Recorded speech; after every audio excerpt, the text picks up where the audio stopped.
I'm Rich Krampanis. Thanks so much for logging on to ShoreSportsZone.com, a special edition of our U.S. Army Girls Basketball Game of the Week. It is conference tournament time, so we are here at Pine Belt Arena in Toms River, where we've got 4 games in the Shore Conference quarterfinals. Thanks so much to the U.S. Army for giving us a chance to showcase some of the best girls high school basketball in America.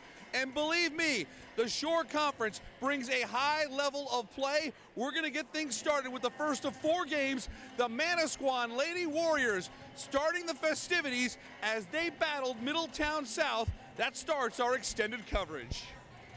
Shore Sports Zone's coverage of Middletown South is brought to you by Angela Alessi and Weichert Realtors. Dara Mabry and the Warriors beat the Eagles by 27-14 in the regular season. Tom Brennan's team came to play in Toms River on Saturday morning. This is Isla Brennan from 3, Middletown South, off to a good start from beyond the arc. Then Alexandra Balsamo shows off her outside game. Early on, the Eagles trail 11-9. We all know that Dara Mabry has another gear when it comes to the postseason. A great baseline drive here. Look at the body control. 16-11 Manasquan at the end of 1. Back to Balsamo, having a great senior season. She led the Eagles with 18 points at the half. Middletown South in the game, down 28-23. But Lisa Kokota's team has depth, and they play as a cohesive unit. They showed it in the second half. Stella Clark from 3 gets the lead to double digits. The future Northeastern Husky did a little bit of everything for Manasquan. Clark on the drive here goes behind the back to Faith Masonis. That was an awesome play. The cousins working together. Mabry shows you don't have to be a giant to rebound effectively. The great offensive board and putback for 2 of her 19. Stella Clark then goes inside to Faith Masonis. She shared high scoring honors with Mabry, scoring 19 as well. 52-39 Manasquan at the end of 3. And in the 4th, the Warriors put the game away. Stella Clark, the steal and lay-in. She finished with 11 points. 70-53 is your final. Manasquan improves to 23-1 on the season. Middletown South is a team that can without a doubt make a run in the state playoffs next week. Alexandra Balsamo had 18, and Isla Brennan added 15 in a losing effort. After the game, our Jay Cook caught up with Stella Clark, who talked about the second half adjustments Manasquan made to pull away to a 17-point win. In the second half, we just really adjusted our defense and getting stops. We went back to pressuring and putting our press on a little more, which definitely helps our team. We're a good pressing team. When we put the press on, it definitely helps stop the other team, get their offense going. Shore Sports Zone's coverage of Rumson-Fair Haven is brought to you by Serve Pro of Eatontown Long Branch. St. Rose is not your typical number 5 seed in a conference tournament. The Purple Roses, among the very best in New Jersey, they showed it against number 4 seed Rumson-Fair Haven. There is a lot of talent in Jersey Shore girls hoops.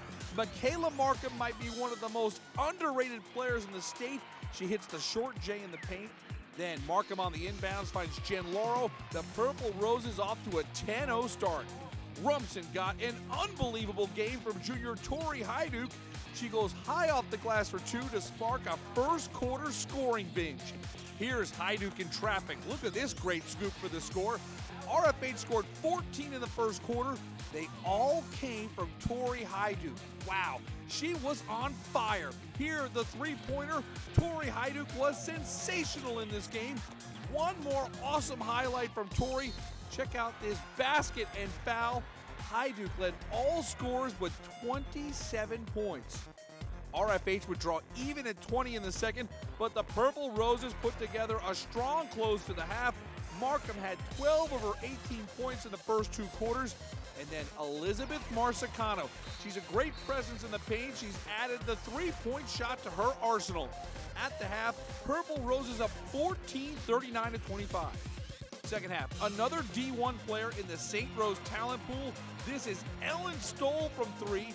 She's set to play at NJIT next fall. And this sequence right here shows what St. Rose basketball is all about. Check out Stoll lunging for the rebound. She's able to keep it in play. Markham feeds it back to Ellen Stoll for 3. She finished with 13. And St. Rose closes out the third quarter strong.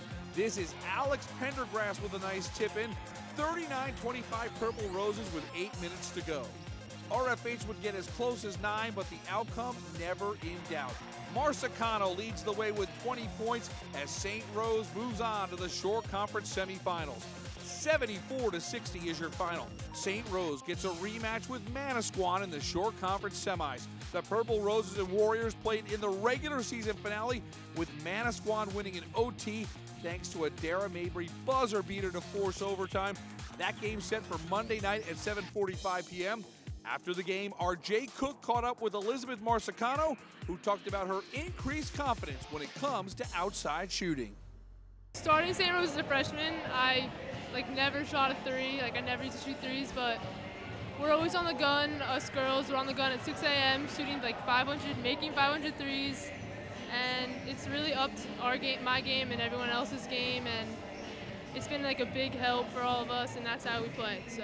What does this rematch against Manasquan mean for you guys?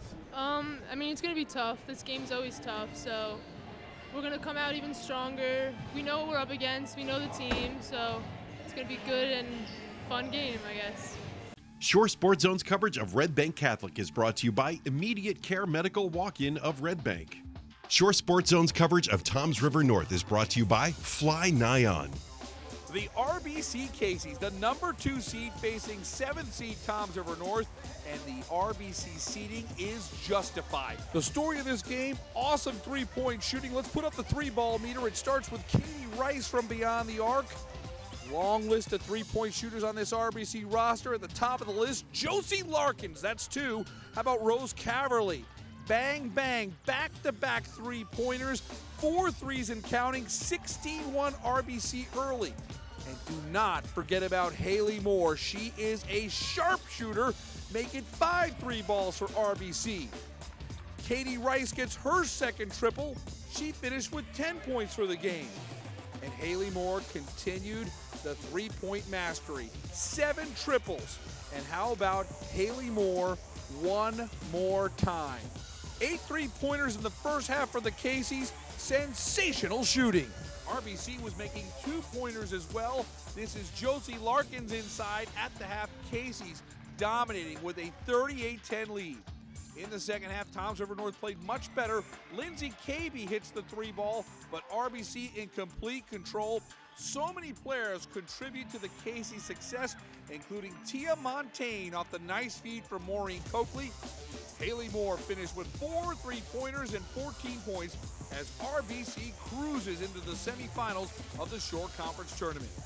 54-33 is your final. RBC has 3 players in double digits, Moore with 14, Josie Larkins had 11, and Katie Rice finishes with 10. Toms River North is now 22-3 on the season, an indication of how high the level of play is in the Shore Conference.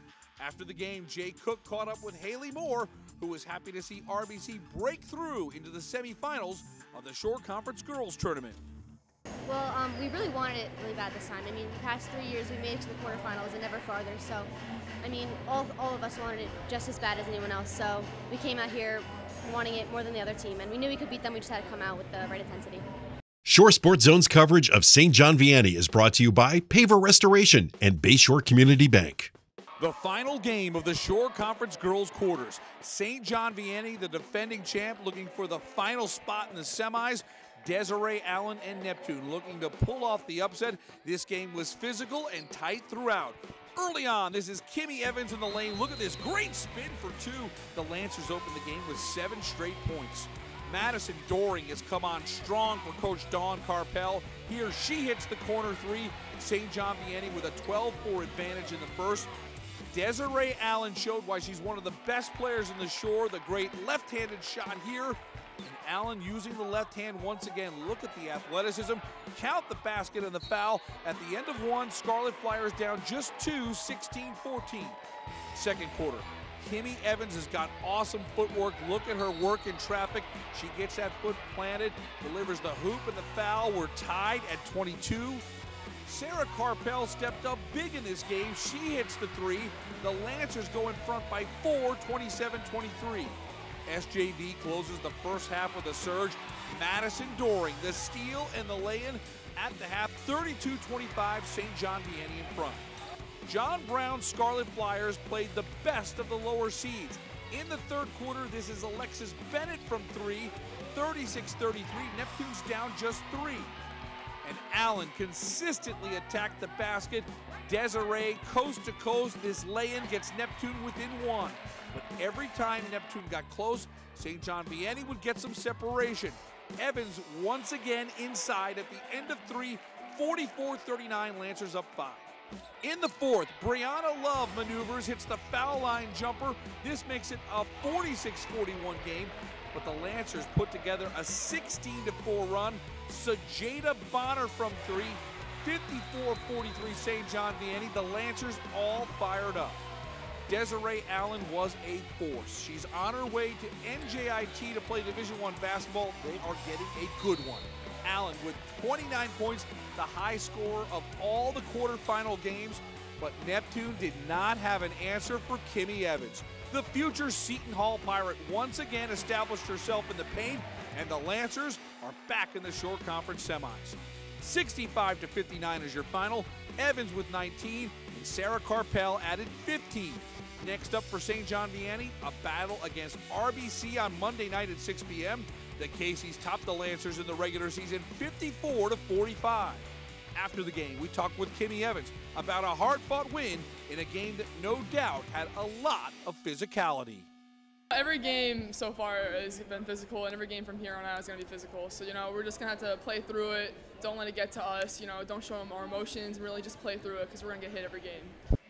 Coming up on Sunday, we'll be right back here at Pine Belt Arena in Toms River for the Shore Conference Boys Quarterfinals. Highlights of all 4 games for our U.S. Army Boys Game of the Week.